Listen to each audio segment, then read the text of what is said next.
Assalamualaikum warahmatullahi wabarakatuh. Perkenalkan, saya Simtia Kasan Rashid. Di sini saya akan memaparkan materi tentang aspek persaingan atau sosial ekonomi.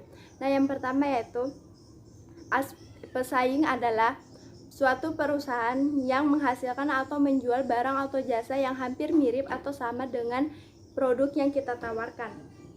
Nah, pesaing suatu perusahaan dapat dikategorikan pesaing yang kuat dan pesaing yang lemah. Atau ada pesaing yang dekat yang memiliki produk yang sama persis dengan produk yang kita hasilkan atau yang kita tawarkan. Nah, ada beberapa hal-hal yang harus pesaing ketahui. Yang pertama yaitu kelengkapan, mutu, desain, dan bentuk produk. Yang kedua, harga yang ditawarkan. Dan yang ketiga, saluran distribusi atau lokasi cabang yang kita miliki. Yang keempat, promosi yang akan dijalankan. Dan yang kelima, rencana kegiatan pesaing ke depan.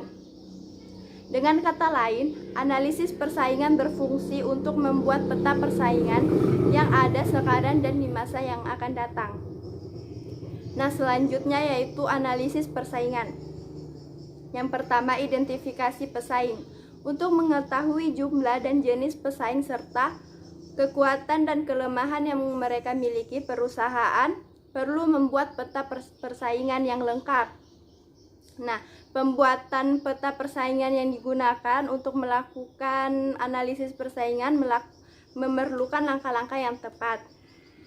Nah, yang identifikasi pesaing meliputi hal-hal seperti yang saya akan bacakan. Yang pertama yaitu jenis produk yang ditawarkan. Yang kedua, melihat besarnya pasar yang dikuasai atau market share pesaing. Yang ketiga, identifikasi peluang dan ancaman. Dan yang terakhir, identifikasi keunggulan, klaim atau kelemahan. Nah, yang selanjutnya itu bentuk-bentuk persaingan. Bentuk persaingan terbagi menjadi 4 bagian. Yang pertama, persaingan merek. Yang kedua, persaingan industri. Yang ketiga, persaingan bentuk. Dan yang keempat, persaingan generik. Nah, yang selanjutnya, teknik analisis pesaing. Untuk menganalisis industri dan persaingan, ada 4 cara yang harus dilakukan. Yang pertama, definisikan pasar sasaran atau target market. Yang kedua, identifikasi pesaing langsung. Yang ketiga, ketahui kondisi persaingan. Dan yang terakhir, penilaian keunggulan kompetitif. Nah, itulah 4 teknik analisis pesaing. Dan yang selanjutnya, daya tarik persaingan dalam suatu industri. Ada 5 hal yang harus dianalisa untuk melihat daya tarik persaingan, yaitu yang pertama, persaingan dalam industri. Persaingan dalam industri meliputi banyaknya pesaing langsung dalam bisnis yang dijalankan. Baik, saya akan melanjutkan materi yang telah dipaparkan oleh pemateri pertama, yaitu strategi bersaing. Strategi bersaing terbagi menjadi 3 strategi secara umum. Yang pertama, diferensiasi. Diferensiasi adalah strategi memberikan penawaran yang berbeda dibandingkan penawaran yang diberikan oleh kompetitor. Strategi ini mengisyaratkan perusahaan mempunyai jasa ataupun produk yang mempunyai kualitas ataupun fungsi yang dapat membedakan dirinya dengan pesaing. Yang kedua, keunggulan biaya adalah strategi mengefisienkan seluruh biaya produksi sehingga menghasilkan produk ataupun jasa yang dapat dijual lebih murah daripada pesaing. Yang ketiga, fokus adalah strategi menggarap satu target market khusus. Strategi fokus biasanya dilakukan untuk produk ataupun jasa yang memang mempunyai karakteristik khusus. Selanjutnya, membangun keunggulan bersaing. Untuk bisa bertahan dalam persaingan, perusahaan harus mempunyai keunggulan bersaing dibandingkan dengan kompetitornya. Untuk membangun keunggulan tersebut, perusahaan bisa melakukan beberapa langkah. Yang pertama, mencari sumber-sumber keunggulan. Yang kedua, mencari keunggulan posisi dibanding pesaing. Yang ketiga, menghasilkan performa yang prima. Keberhasilan bisnis salah satunya ditentukan oleh kemampuan memahami pesaing. Output dari kemampuan tersebut menopang manajemen dalam memutuskan di mana akan bersaing dan bagaimana posisi di antara persaingan. Selanjutnya, analisis kekuatan dan kelemahan terbagi menjadi 4. Yang pertama, peluang. Suatu peluang merupakan situasi utama yang menguntungkan dalam lingkungan perusahaan.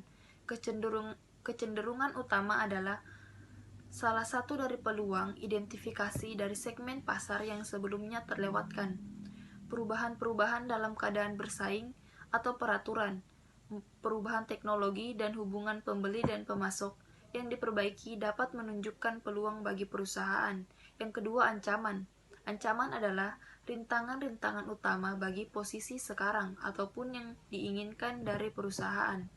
Masuknya pesaing baru, pertumbuhan pasar yang lambat, daya tawar pembeli dan pemasok utama yang meningkat, perubahan teknologi, dan peraturan yang baru atau yang direvisi dapat merupakan ancaman bagi keberhasilan suatu perusahaan. Yang ketiga, kekuatan. Kekuatan adalah sumber daya, keterampilan, atau keunggulan lain yang relatif terhadap pesaing dan kebutuhan dari pasar suatu perusahaan layani atau hendak layani. Kekuatan merupakan satu kompetensi yang berbeda yang memberikan perusahaan suatu keunggulan komparatif dalam pasar. Kelemahan. Kelemahan merupakan keterbatasan atau kekurangan dalam sumber daya, keterampilan, dan kemampuan yang secara serius menghalangi kinerja efektif suatu perusahaan. Sementara itu, mengetahui kelemahan pesaing memudahkan perusahaan untuk melakukan serangan balik. Identifikasi kelemahan ataupun kekuatan dapat dilakukan melalui tahap-tahap sebagai berikut. Yang pertama, mencari dan mengumpulkan data tentang segala sesuatu yang berhubungan dengan sasaran, strategi, dan kinerja pesaing. Yang kedua, mencari tahu kekuatan pesaing dalam hal keuangan, sumber daya manusia, teknologi, serta lobi di pasar. Yang ketiga, mengetahui market share yang dikuasai pesaing dan tindakan pesaing terhadap pelanggan. Yang keempat, mencari tahu kelemahan pesaing dalam hal keuangan, sumber daya manusia, teknologi, serta lobi di pasar. Bismillahirrahmanirrahim. Assalamualaikum warahmatullahi wabarakatuh. Baiklah, saya selaku pemateri ketiga akan menjelaskan dua pokok pembahasan mengenai aspek persaingan. Yang pertama, bentuk-bentuk persaingan, di mana bentuk-bentuk persaingan terbagi menjadi 4 tingkatan: 1. Persaingan merek, 2. Persaingan industri, 3. Persaingan bentuk, dan 4. Persaingan generik. Kedua, teknik analisis persaingan. Untuk menganalisis industri dan persaingan ada 4 cara yang harus dilakukan. 1. Mendefinisikan pasar sasaran atau target market. Mendefinisikan pasar sasaran akan memudahkan perusahaan untuk mengetahui produk atau jasa mana saja yang membidik sasaran yang sama. Kedua, identifikasi pesaing langsung, di mana pesaing langsung adalah perusahaan yang memberikan produk ataupun jasa yang relatif serupa dengan target market. Ketiga, mengetahui kondisi persaingan. Melalui peta persaingan, perusahaan bisa melihat daya tarik pesaingnya apakah sudah ketat atau belum. Keempat, penilaian keunggulan kompetitif. Keunggulan kompetitif adalah kemampuan utama yang dimiliki oleh perusahaan yang diyakini sebagai modal untuk memenangkan persaingan. Itulah pembahasan yang dapat saya sampaikan. Sekian dan terima kasih. Wassalamualaikum warahmatullahi wabarakatuh. Baiklah, saya akan menjelaskan salah satu contoh strategi perusahaan, yaitu perusahaan Telkom. Pertama, mengoptimalkan layanan POTS atau biasa disebut dengan POTS. Kedua, mengkonsolidasikan dan mengembangkan layanan bisnis. Telepon nirkabel tidak bergerak.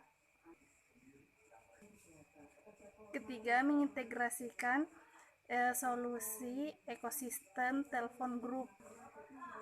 Keempat, berinvestasi di layanan informasi dan teknologi.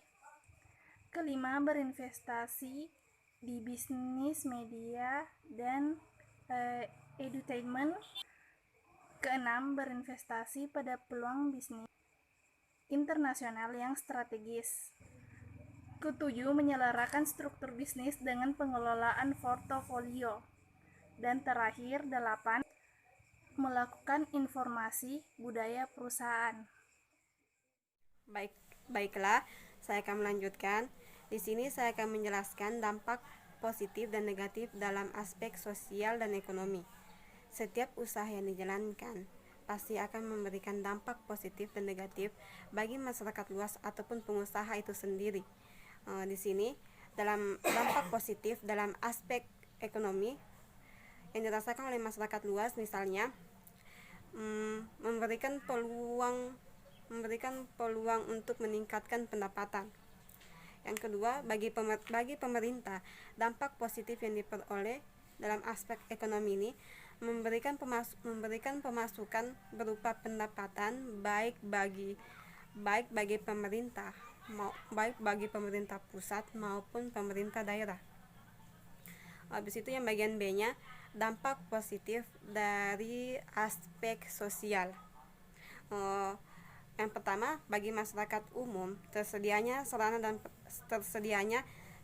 dan prasarana yang dibutuhkan, misalnya pembangunan jalan, pembangunan jembatan, sarana pembangunan yang lain. Dampak negatif yang ditimbulkan dalam aspek sosial ini yaitu perubahan gaya hidup yang mengikuti gaya ala-ala barat, yang kedua budaya, yang ketiga adat istiadat. Kesimpulannya, aspek ekonomi dan sosial ini perlu dipertimbangkan karena dampak yang ditimbulkan nantinya sangat luas apabila salah dalam melakukan penilaian. Ya, terima kasih. Selanjutnya saya akan menjelaskan terkait dengan dampak ekonomi setelah adanya investasi yang dilakukan. Yang pertama itu dampak yang meningkatkan perekonomian keluarga. Dalam hal ini meningkatnya pendapatan keluarga. Selanjutnya adanya perubahan pola hidup atau pola nafkah keluarga. Adanya perubahan ganda dari pola nafkah keluarga. Selanjutnya adanya penambahan lowongan pekerjaan sehingga mengurangi tingkat pengangguran. Bertambahnya produk barang atau jasa yang ketersediaannya selalu ada untuk kebutuhan dalam keluarga. Ketersediaannya sarana dan prasarana. Selanjutnya yaitu dampaknya terkait dengan menggali dan mengatur perekonomian sumber daya alam. Dalam hal ini pemilik dan penguasaannya itu secara teratur dalam sumber daya alamnya. Pemilihan lahan secara efektif dan efisien. Selanjutnya itu adanya penambahan lahan secara baik dalam sumber daya alam yang berikutnya. Nah, selanjutnya itu dampaknya pada peningkatan perekonomian pemerintahan baik secara lokal maupun secara regional. Dalam hal ini meningkatkan tempat perbelanjaan sehingga dapat mempengaruhi peningkatan ekonomi dalam pemerintahan. Selanjutnya adanya ketersediaan lowongan pekerjaan bagi masyarakat untuk berusaha, baik itu usaha yang formal maupun non formal. Selanjutnya meningkatkan pendapatan sumber daya dari daerah itu tersebut. Nah, adanya juga ketersediaan angkutan-angkutan umum sebagai alat transportasi bagi masyarakat. Nah, kemudian mengatasi dalam hal ini menghemat devisa keluar dalam suatu daerah tertentu, membangun infrastruktur dari daerah tersebut sehingga dapat membantu perekonomian daerah nantinya yang akan berkembang. Dalam hal ini juga adanya pengembangan wilayah. Pengembangan wilayah itu melihat dari apa yang dikembangkan. Dalam hal ini pengembangan wilayah perubahan yang terjadi pada kebudayaan, kemudian yang meliputi juga bagian demografisnya. Seperti itu. Terima kasih.